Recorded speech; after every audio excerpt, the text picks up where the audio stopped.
ये एक ऐसे लड़के की कहानी है जिसे सुनकर आप सभी के कान खड़े हो जाएंगे। इस लड़के को फांसी की सज़ा सुनाई जाती है। जब इसकी आखिरी इच्छा को पूछा जाता है तो ये लड़का बड़ी शातिर दिमाग से एक ऐसी आखिरी ख्वाहिश करता है जिससे जज साहब सुनकर बिल्कुल हिल जाते हैं। इसको इसकी आखिरी इच्छा पूरी करने की इजाज़त मिल जाती है और इसकी आखिरी इच्छा ये होती है कि एक रात के लिए यह किसी भी लड़की से शादी करेगा और उसके साथ पूरी रात बिताएगा। और इस लड़के की इतनी उम्र भी नहीं होती है, इसकी उम्र सिर्फ 18 साल की होती है। और इस कहानी में ये सवाल है कि इस लड़के से शादी करेगा कौन। जो कोई लड़की होगी वह सिर्फ एक रात की दुल्हन बनेगी और उसके अगले दिन वह लड़की विधवा हो जाएगी क्योंकि इसको फांसी की सज़ा दी जाएगी। इस सवाल के जवाब को जानने के लिए बने रहिए मेरी पूरी कहानी में। कैदी नंबर 685 बहुत कम उम्र लड़का था जिसकी उम्र 18 साल थी। उसके चेहरे पर एक अजीब सा असर रहता था। ना मैं उसे मासूम कह सकती थी ना ही मक्कार। जब भी मैं उसे देखती तो मुझे लगता कि वह किसी गहरी सोच में पड़ा हुआ है। चेहरे पर एक अजीब सा असर था। मुझे उसके लिए सबसे ज़्यादा दुख इस बात का था कि वह सजाए मौत का कैदी था। 18-19 साल की उम्र में वह ये दुनिया छोड़कर जा रहा था, जबकि उसके लिए ये दुनिया खुली ही नहीं थी। वह तो बहुत कम उम्र का लगता था। मेरा उससे पूछने को जी चाहता कि तुम्हें किसकी वजह से किस जुर्म की सज़ा मिली है। दुनिया की इतनी बाहर छोड़कर तुम मौत के सफ़र पर निकल पड़े हो। मगर उसके चेहरे पर इतनी मायूसी होती थी कि मेरा उससे बात करने से भी दिल घबराता था। पुलिस में काम करने वाले लोगों की तरह मेरा दिल भी सख्त था, मगर इस कैदी को देखकर मेरा दिल पिघल जाता और दिमाग सवालों से भर जाता था। मैं उसे बहुत सारी बातें पूछना चाहती थी, मगर जेल के अंदर ऐसा माहौल नहीं होता था कि मैं अब किसी कैदी से इस तरह का खुलकर बात कर सकूं। आज मुझे ऑर्डर मिला कि कैदी नंबर 685 की 2 दिन के बाद सज़ा है, यानी उसकी सज़ा का वक्त आ गया था। उसे उसके घर वालों से मिलवाया जाना था। मेरा दिल बुरी तरह से घबरा रहा था। मैं आज पहली बार सज़ा मौत के कैदी को उसकी सज़ा सुनाने जा रही थी। मेरा दिल परेशान भी हो रहा था। मैंने सोचा था कि मैं इस कैदी से आखिरी इसकी ख्वाहिश ज़रूर पूछूंगी, क्योंकि मरने से पहले इंसान की आखिरी ख्वाहिश हमेशा पूछी जाती है। यह एक ही हक है जिसे मौत के कैदी को दिया जाता है, चाहे वह अपनी पसंदीदा खाना खाना चाहिए, पसंदीदा आदमी से मिलना चाहे, उसका कहना हमेशा पूरी तरह से माना जाता है। कैदी नंबर 685 जिसका नाम सूरज था, उससे भी उसकी आखिरी ख्वाहिश पूछी जानी थी। मगर फिर उसके घर वाले उससे मिलने आए थे। मैंने देखा उसकी माँ उसके गले लगकर रो रही थी। बेटा, मुझे पूरा यकीन है कि भगवान तुझे ये सज़ा नहीं होने देगा, तुझे इस सज़ा से बचा लेगा। मेरा दिल कहता है कि मेरा बेटा बेगुनाह है। मुझे उस औरत पर तरस आने लगा। माएँ भी कैसी बातें करती हैं। सज़ा मौत तो उसकी 2 दिन के बाद होना लिखी थी। भला उसे कौन रोक सकता था। असल में अगले दिन इतवार का था, इसलिए मुझे आज ही ये ऑर्डर मिला था कि मैं सूरज को उसके घर वालों से मिलवा दूं, ताकि फिर बाद में सज़ा पर काम किया जा सके। मेरा तो ख्याल था कि सूरज की आखिरी ख्वाहिश अपने घर वालों से मिलना ही होगी, तो वह उसके बाद कोई ख्वाहिश नहीं करेगा, बस सुकून से मर जाना पसंद करेगा। मगर मैं ये नहीं जानती थी कि उसकी ख्वाहिश इतनी ही अनोखी और निराली होगी। उसके घर वालों से मिलवाने के बाद उसे वापस से जेल में बंद कर दिया गया। अब उसके पास सिर्फ 48 घंटे रह गए थे। मैंने ज़रा हमदर्दी से उससे पूछा, पहली बार मैंने उससे बात की थी, सूरज तुम्हारे मरने से पहले आखिरी ख्वाहिश तो पूरी हो गई। कौन सी आखिरी ख्वाहिश? उसने इतना ही तीखा सवाल किया था। यही कि तुम अपने घर वालों से मिल लिए हो, अब तो तुम्हारे दिल में कोई ख्वाहिश बाकी नहीं रही होगी। ऐसा तो नहीं है, मेरी एक आखिरी ख्वाहिश ज़रूर है, मैं उसे पूरा करना चाहता हूँ। सूरज ने बड़े भरोसे से जवाब दिया था। क्या ख्वाहिश है तुम्हारी? मुझसे वादा करो कि तुम लोग मेरी ख्वाहिश पूरी करोगे। हाँ हाँ, पूरी करेंगे, ज़रूर करेंगे, ये तुम्हारा हक है। मैं उसकी कम उम्री का तरस खाकर बोली, तो फिर ठीक है, मुझे किसी बड़े अधिकारी के सामने पेश करो। मैं अपनी ख्वाहिश का इजहार ऐसे नहीं करूँगा। बहुत ख़ास है मेरी ख्वाहिश, और मैं जानता हूँ कि तुम किसी तक नहीं पहुँचाओगी। ये बात, उसकी ऐसी बातें सुनकर मुझे गुस्सा तो आया, लेकिन वह सजाए मौत का कैदी था। मैंने सोचा जाने दो, बस 2 दिन का ही तो मेहमान है, मुझे उससे दुश्मनी करके क्या मिल जाएगा। मैंने एसपी साहब के सामने सूरज को पेश कर दिया। बोलो बच्चे, तुम्हारी क्या ख्वाहिश है? आखिरी ख्वाहिश बता दो अपनी। मैं हैरान थी कि एसपी साहब इतनी नरमी से सजाई मौत की कैदी से कैसे पेश आ सकते थे, मगर शायद वह भी उसकी हकीकत को जानते होंगे कि उसका कसूर क्या है और उसे सज़ा क्यों मिली है। यहाँ पर ज़्यादातर कैदी ऐसे ही थे जिनका कसूर छोटा और सज़ा बड़ी थी, जबकि बड़े बड़े गुनाह करने वाले खुलेआम घूम रहे थे। फिलहाल जब उसे उसकी आखिरी ख्वाहिश पूछी गई तो उसने कहा कि एसपी साहब, मैं आखिरी बार ज़िंदगी में पहली और आखिरी बार शादी करना चाहता हूँ और एक दिन अपनी बीवी के साथ गुजारना चाहता हूँ। उसकी ख्वाहिश सुनकर हमारे तो जैसे मुंह को ताले लग गए। एसपी साहब ने अकल और होशियारी से काम लिया। देखो बच्चे, तुम्हारी शादी तो हम करवा सकते हैं, मगर तुमसे शादी करने के लिए मानेगा कौन?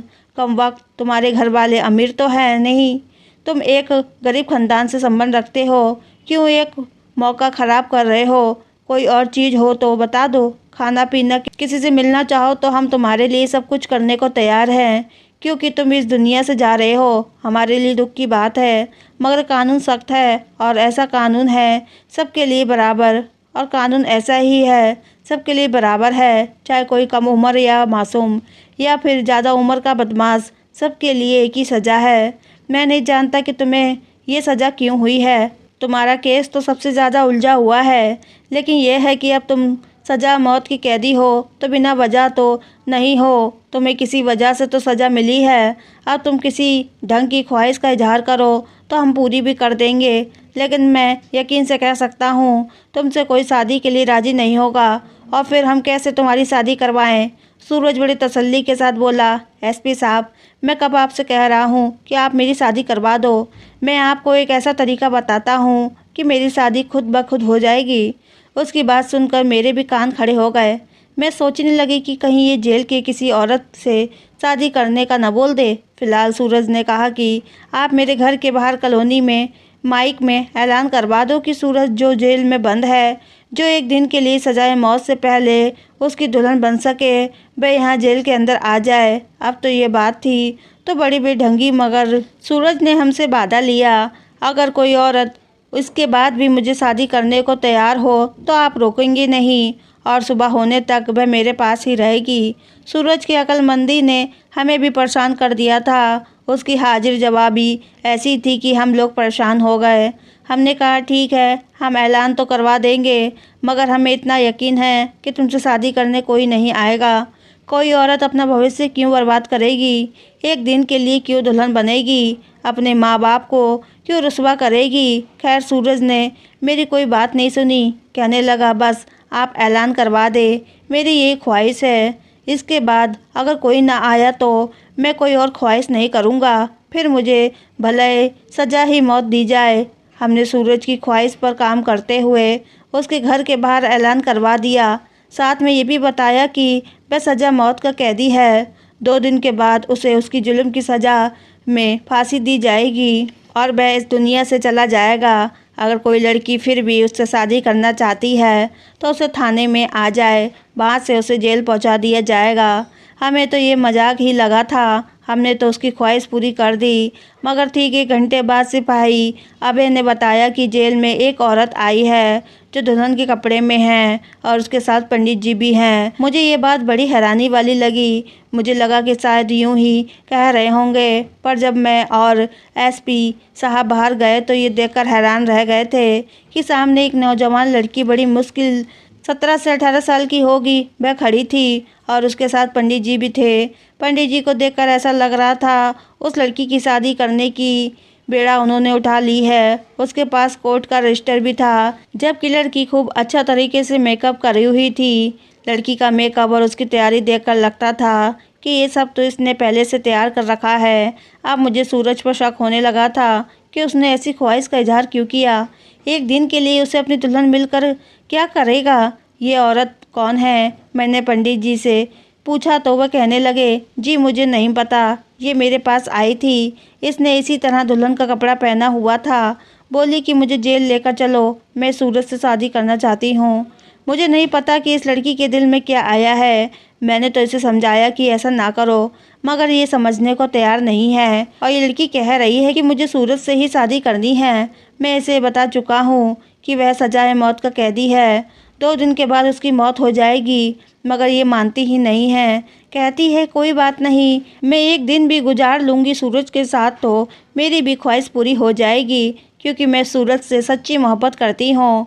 हमें नहीं पता था कि सूरज को कोई लड़की इतना चाहती है कि उसके लिए सब कुछ छोड़ने को तैयार है। बात बड़ी अजीब सी थी, लेकिन खैर हमारा काम तो उसकी ख्वाहिश पूरी करना था। हमने किसी पंडित पर कोई एतराज़ नहीं किया। पंडित जी को बुलाया गया। सूरज को उसके सेल से बाहर ऑफिस में बिठा दिया गया। पंडित जी ने उन दोनों की शादी संपन्न करवाई। सूरज ने कहा कि आप ख्वाहिश के मुताबिक और वादे के हिसाब से आप मेरी दुल्हन को जेल में भेजेंगे। मैं उसके साथ बात करूंगा। पूरा दिन बस हम अपनी पुरानी यादें ताज़ा करेंगे, फिर ये चली जाएगी। इसके बाद मुझे आप फांसी पर चढ़ा दें, कोई गम नहीं है, मुझे मेरी मोहब्बत मिल जाएगी। सूरज की बातें सुनकर मेरी आंखों में भी आंसू आ गए थे। सच्ची मोहब्बत वाकई ऐसी होती है, मैंने ये दिल में सोचा था, मगर ये नहीं जानती थी कि इसके पीछे कितनी बड़ी कहानी होगी जो हमारे बेहोश और आवाज़ को उड़ा कर रख देगी। एसपी साहब ने मुस्कुराते हुए मुझे इशारा किया कि तुम उस लड़की को सूरज के सेल में बंद कर दो। वहाँ तो कुछ भी नहीं है, बिस्तर भी नहीं है। ये बेचारी खुद ही तंग आकर थोड़ी देर में बाहर निकलने के लिए कहेगी।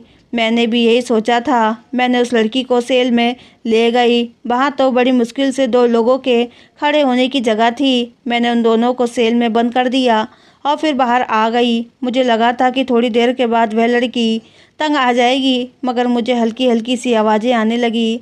ऐसा लग रहा था कि कोई कुछ खोलने की कोशिश कर रहा है।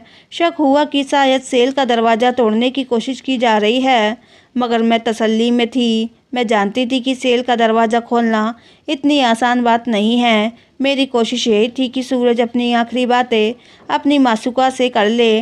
मुझे उन दोनों में फ़िलहाल कोई दिलचस्पी नहीं थी। जो वह बातें कर रहे थे, ना ही मैंने सुनी, ना ही उन पर ध्यान दिया। मुझे तसल्ली करने के लिए बस एक ही बात काफ़ी थी कि सेल पर एक मजबूत ताला लगा हुआ था और उस ताले को कोई भी चाह कर भी नहीं खोल सकता था। काफ़ी देर गुजर गई, मुझे नींद आने लगी। तभी मुझे सेल से थोड़ी सी चीखने की आवाज़ आई। मैं जल्दी वहाँ पहुँची तो वह लड़की जिसने सूरज के साथ शादी की थी, वह लड़की सेल में बैठी हुई थी। उसने कहा कि मुझे यहाँ से निकाल दिया जाए, मैं सूरज के साथ 1 मिनट नहीं रह सकती। मुझे लगा कि शायद सूरज उस लड़की के साथ कोई बदतमीजी की होगी। उसने कहा कि मेरे घर वाले मेरा इंतज़ार कर रहे होंगे, मुझे घर जाना है। मैंने जल्दी जल्दी सेल का दरवाज़ा खोला, उस लड़की को आज़ाद किया और वापस ताला लगाकर सूरज को कैद करके वापस अपने कमरे में आ गई। मैं इस बात से बेखबर थी कि जब मैं सुबह उठूंगी तो एक ऐसा तूफान होगा जो मेरा इंतज़ार कर रहा होगा। एसपी साहब ने मुझसे कहा कि वह सजाए मौत वाला कैदी 685 कहाँ है। मैंने कहा वह अपने सेल में होगा। आप ऐसा क्यों पूछ रहे हैं? वह बोले मुझे तो कहीं नज़र नहीं आ रहा। मैंने एक दूसरे कांस्टेबल को भेजा था कि वह सूरज को लेकर आए। तुम जाकर सेल नंबर 685 में चेक करो कि वहाँ कहाँ है, कि वह कहाँ है। कहीं तुमसे कोई गलती तो नहीं हो गई है। मैंने एसपी साहब को ये बात तो कह दिया था कि मैं जाकर देखती हूँ, पर मेरा दिल तेज़ी से धड़क रहा था, मानो मुझे सांस नहीं आ रही थी। अगर वह कैदी कहीं गुम हो गया या उसने मुझे चकमा दे दिया होगा तो मैं क्या करूँगी? फिर मैं जल्दी जल्दी 685 वाले सेल में गई। वहाँ तो अंधेरा ही छाया हुआ था। मामूली के हिसाब से मैं सूरज को आवाज़ दिया, पर कोई जवाब नहीं मिला। मैंने टॉर्च जलाकर देखा तो एक मरियल सा आदमी था जो कि जेल के फर्श पर पड़ा हुआ था। ऐसा लग रहा था कि उसकी मौत वाक़ई हो चुकी है। मैंने जल्दी से सेल को खोला, मगर जब मैंने उसे हाथ लगाया तो मेरी तो जान ही निकल गई। इतने में एसपी साहब भी वहाँ पहुँच चुके थे। उन्होंने भी उस आदमी की तरफ देखा तो उनके भी होश उड़ गए। एसपी साहब मुझे डांटने लगे, तुम्हें इतनी अकल नहीं है, तुम्हें इतना एक्सपीरियंस हो गया है यहाँ काम करने का, मगर अभी तक तुम्हें लोगों की समझ में नहीं आया। शर्म आनी चाहिए तुम्हें, पता नहीं तुम्हारा ध्यान कहाँ रहता है। अब अगर किसी लापरवाही की वजह से मुझ पर सख्ती की गई तो उसका सारा हिसाब तुमसे लूँगा, उसकी जिम्मेदारी तुम पर होगी। एसपी साहब मुझे बातें सुनाने लगे। मेरा दिल चाह रहा था कि सामने मौजूद लड़की को उठाकर पटक दूं। इतना बड़ा धोखा जो हमारे साथ हुआ था उसे किसी भी हालत में भुलाया नहीं जा सकता था। मैंने तो सोचा था कि लड़की जो दुल्हन बनकर सूरज के साथ मिलने आई है उसकी मोहब्बत में पागल है, दीवानी है। मगर मैं ये नहीं जानती थी कि सूरज ने हमें धोखा देने के लिए इस्तेमाल किया था इसे। वह खुद दुल्हन के कपड़े में निकलकर जेल से भाग गया था और हमारे सामने उस लड़की को छोड़ गया था। उस लड़की को सजाए मौत तो हम दे भी नहीं सकते थे, क्योंकि सज़ा मौत का कैदी जो होता है सज़ा तो उसे ही दी जाती है। अब इस लड़की का क्या कर सकते थे, जबकि वह लड़की मर्दाना कपड़ों में हमारे सामने बैठी थी। हमारे पूछने पर उसने कहा, आप लोगों ने सूरज के साथ अच्छा नहीं किया, वह सज़ा मौत का हकदार नहीं था। ये बात तो वक्त साबित करेगा। उस लड़की ने आंखों में आंखें डालकर मुझे ये बात कही तो मुझे उस पर गुस्सा आने लगा, मगर मैं कुछ नहीं कर सकती थी। एसपी साहब ने ऑर्डर दिया कि वह सूरज को जल्द से जल्द ढूंढ कर लाए, वरना 2 दिन के बाद हम क्या जवाब देंगे। हमें उसे सजाए मौत देनी थी, फांसी के फंदे तक पहुंचाना था और वह हमें चकमा देकर भाग गया। बड़े अफसोस की बात है, मुझे तुम्हारी ड्यूटी मर्दों की जेल में लगवानी ही नहीं चाहिए थी। औरत औरत ही होती है, वह मर्दों को नहीं समझ सकती। एसपी साहब मुझे खरी खोटी बातें सुना रहे थे। मेरा दिल था कि घबरा रहा था। मैं समझ नहीं पा रही थी इतना बड़ा धोखा मेरे साथ कैसे हो सकता है। मैंने एक आदमी पर भरोसा किया, एक लड़की पर तरस खाया, तरस खाकर उसकी शादी करवाया और उसने मेरी ही आंखों में धूल झोंक दी। मगर अब हमारे पास सिर्फ एक ही चारा था कि हम उस लड़की के माँ बाप तक पहुँचें या फिर सूरज को ढूंढें। सूरज रात के अंधेरे में कहाँ गया था, हमें इस बात का बिल्कुल पता नहीं था, क्योंकि वह यहाँ से सुबह 4 बजे का निकला था। मगर मुझे उस लड़की पर हैरानी हो रही थी। अब मेरा सारा समय, सारा ध्यान लड़की के ऊपर था। आखिर क्यों वह लड़की सूरज की जगह बैठने पर राजी हो गई? कैसे उसने सूरज को अपना पति भी मान लिया और कैसे ये सोच लिया कि सूरज के हिस्से की फांसी उसे दे दी जाए? इतनी मोहब्बत किसी मुजरिम से तो नहीं की जा सकती थी। अगर सूरज इतना बुरा होता तो लड़की उसे इतनी मोहब्बत कैसे करती? मैंने इसके माँ बाप का पूछा तो उसने मुझे साफ साफ बता दिया कि वह संजय की बेटी है। संजय साथ वाले गांव में रहता था। संजय को बुला कर लाना हमारे लिए कोई मुश्किल बात नहीं थी, मगर मैंने सोचा कि जब लड़की मेरे सामने है तो क्यों ना मैं सारी बात इसी से पूछ लूं। तब उसने एक अजीब सी बात कही, बोली कि मैं सूरज भाई के बारे में एक एक बात आपको सच बताने के लिए तैयार हूँ। मैंने हैरानी से उसे देखा। वह अपने पति को भाई कह रही थी। क्या कहा तुमने? सूरज भाई? क्या तुम उसे भाई समझती हो? यह रिश्ते में वह तुम्हारा भाई लगता है या तुम लोगों ने ये नाटक किया है? नहीं, वह रिश्ते में मेरा भाई नहीं लगता, मगर मेरे भाइयों जैसा ही है। मोहब्बत मैं उनसे ज़रूर करती हूँ, मगर मेरी मोहब्बत ऐसी नहीं थी। मैं उसे भाई मानती थी। तो फिर तुमने ये सब कुछ क्यों किया? तुमने उससे शादी क्यों किया? क्या वजह है? क्या तुमने हम सबको चकमा देने के लिए और सूरज को यहाँ से भगाने के लिए ऐसा किया? यकीन मानिए ऐसा बिल्कुल भी नहीं है। वह कल शाम तक वापस आ जाएंगे। वह मुझे यहाँ कैसे देख सकते हैं? फिलहाल उन्होंने मुझसे शादी भी कर लिया है। मैं उनकी जिम्मेदारी हूँ। वे इस जिम्मेदारी को कभी भी छोड़कर बुज़दिलों की तरह घबराएंगे नहीं। वह पीठ दिखाकर भागने वालों में से नहीं हैं। लड़की की बातें सुनकर मैं हैरान रह गई थी। फिर जो उसने मुझे कहानी सुनाई वह तो मुझे और ज़्यादा परेशान कर रही थी। मैं मजबूर हो गई कि मैं अपना फ़ैसला बदलूं और दोबारा से इस सारे मामले की जांच की जाए। मेरा नाम भावना है। मेरी बड़ी बहन की मंगनी सूरज से हो चुकी थी। सूरज बचपन से ही बहुत बहादुर लड़का था। ज़िंदगी में शायद ही ऐसा कोई वक्त आया हो जब सूरज किसी से डर कर भागा हो। वह मेरे पापा के दोस्त का बेटा था, इसलिए मेरे पापा ने उन पर बहुत भरोसा किया था। फिर उन्होंने मेरी बड़ी दीदी की मंगनी भाई से करवा दी तो वह हमारे घर भी आने जाने लगे। मगर गांव का माहौल बड़ा अजीब होता है। एक रात सूरज जीजा दीदी से मिलने के लिए हमारे घर आए। उस दिन मम्मी भाभी घर पर नहीं थे। सूरज जीजू की मंगनी हो चुकी थी। फिलहाल उनका हमारे साथ एक रिश्ता बन गया था। हम दोनों बहनें घर पर थी। घर में और कोई नहीं था। वे पिछले दरवाजे से आए। मैं समझ गई थी कि दीदी से मिलने आए हैं। वे किचन में चाय बनाने लगी। वह दोनों आपस में बातें कर रहे थे कि दरवाजे पर ज़ोर ज़ोर से किसी की आने की आहट हुई। मैं घबरा गई। मुझे लगा शायद मम्मी पापा आ गए हैं, मगर मैंने जाकर दरवाजे के बाहर झाँक कर देखा तो कोई 3-4 आदमी थे। मेरी आंखों में डर के साए लहराने लगे। मैं सोच भी नहीं सकती थी कि हमारे दरवाजे पर कभी ऐसे आदमी भी आएंगे। मुझे इस बात की तसल्ली तो थी कि सूरज जीजू हमारे साथ है, मगर ये आदमी गांव के बदमाश थे।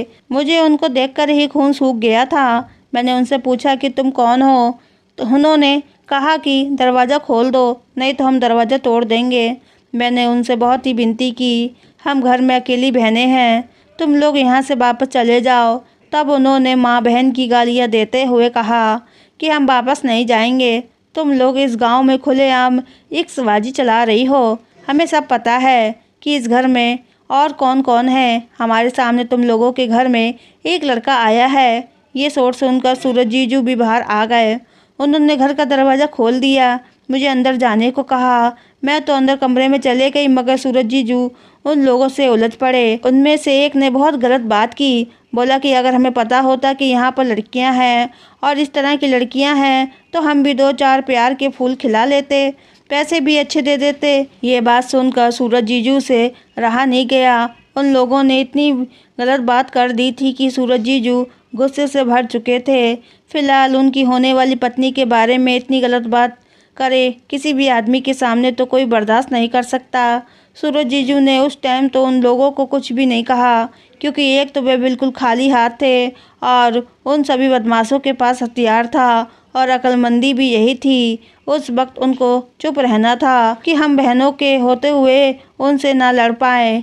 उन्होंने उन्हें समझा बुझा कर भेज दिया, मगर अब तो ये रोज़ का ही तमाशा बन गया था। हमारे घर के बाहर 3-4 बदमाश खड़े रहते थे। जैसे ही मेरी मम्मी पापा इधर उधर होते, ये लोग हमें तंग करने लगते। एक दिन ऐसा ही एक किस्सा हुआ जिसने हमारी ज़िंदगी को हमेशा के लिए बदल कर रख दिया। मेरी दीदी अपने कमरे में सो रही थी कि खिड़की तोड़कर एक बदमाश कमरे में घुस आया। उसी वक्त सूरज जीजू भी घर में दाखिल हुए। उन्होंने उस आदमी को अंदर आते हुए देख लिया था। उनसे बर्दाश्त नहीं हुआ। बस फिर एक ऐसी लड़ाई शुरू हुई जिसमें ना सिर्फ मेरी बहन की जान ले ली, बल्कि सूरज जीजू के हाथ से भी एक ऐसा जुर्म हो गया जिसकी सज़ा उन्हें सजाए मौत के रूप में मिली। अगर हम लोग अमीर होते, हमारे हाथ में कोई ताकत होती, तो यकीनन ऐसा नहीं होता, क्योंकि किसी के घर पर हमला करके उसकी इज्जत पर हमला करने के जवाब में किसी पर फूल तो नहीं बरसाए जाएंगे। सूरज जीजू ने भी जो किया वह अपनी इज्जत और अपनी मर्यादा को बचाने के लिए किया। उन पर किसी तरह का केस बनता भी नहीं है, मगर जबकि गांव के लोग ताकतवर हैं तो उन्होंने सूरज जीजू के लिए ज़िंदगी नर्क बना दिया। पहले वे 6 महीने इधर उधर छुपे रहे, मगर फिर आखिरकार उन्हें पकड़कर जेल में डलवा दिया गया। अब अगर वह यहाँ से निकलते हैं तो भी ये लोग उन्हें जिंदा नहीं छोड़ेंगे, जबकि कसूर हमारा नहीं, कसूर उन लोगों का है जिन्होंने हमारे घर पर बिना वजह बुरी नज़र रखी और हमारे बिन किए गुनाहों को सज़ा देना चाहिए। सूरज जीजू की माँ ने उनसे मुलाकात के बीच उन्हें ये मसुबहा समझा दिया था कि मेरी माँ ने उन्हें कसम देकर कहा था कि मैं अपनी दूसरी बेटी भी तुम पर कुर्बान कर दूंगी, मगर तुमको सज़ा नहीं होने दूंगी। हमारे खानदान को जितनी उनकी ज़रूरत है उतनी और किसी को नहीं है। मैं मर भी जाऊं तो किसी को कोई फ़र्क नहीं पड़ेगा। ये कहकर वह लड़की रोने लगी। मुझे समझ नहीं आया कि अब इस केस का क्या होगा, लेकिन बस भगवान की मदद से उन लोगों की भी किसी बड़े तक पहुंच थी। सूरज जीजू उसी आदमी से मिलने के लिए शहर गए हुए थे। रातों रात जाकर अपने केस उसके सामने रखा। वह बड़ा अधिकारी था और उसने एक बड़ा वकील किया। अच्छे वकील से जान पहचान होना भी इंसान को थाने और जेल की सलाखों से बचा देता है, मगर ये केस तो काफ़ी आगे जा चुकी थी।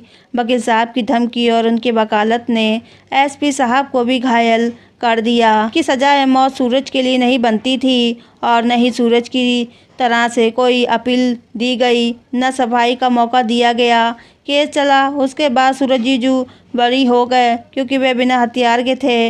उनके पास तो कोई हथियार नहीं था और ना ही उनके नाम पर कोई हथियार खरीदा गया था। भगवान ने शायद उनकी मोहब्बत और सच्चाई की लाज रखी, वरना इतने बड़े केस से मैंने कभी किसी को बरी होते नहीं देखा।